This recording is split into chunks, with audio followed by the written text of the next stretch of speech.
Atenció si us plau. Avís computeritzat adaptat als temps actuals.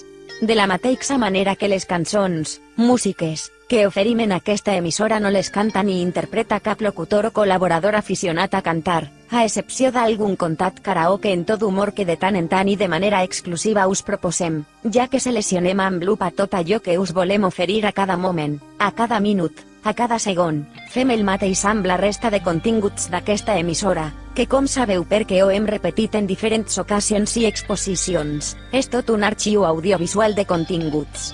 El més selectiu arxiu que són capaços d'oferir de música, de cultura, de curiositats, d'humor, d'informació que hi ha actualitzat avui dia, i tot, molt acuradament programat per carpetes, blocs i horaris.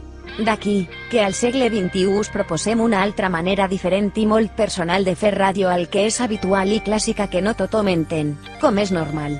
Hi ha tant d'igual i tant on triar que intentar fer-ho diferent i original no és fàcil. Gràcies per triar-nos. Atención por favor. Aviso computerizado adaptado a los tiempos actuales.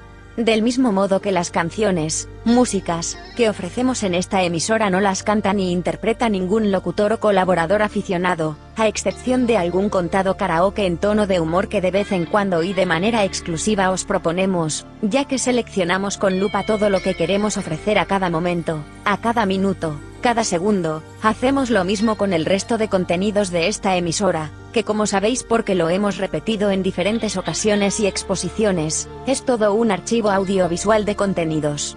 El más selectivo archivo que somos capaces de ofrecer de música, de cultura, de curiosidades, de humor, de información que hay actualizado y todo, muy cuidadosamente programado para carpetas, bloques y horarios.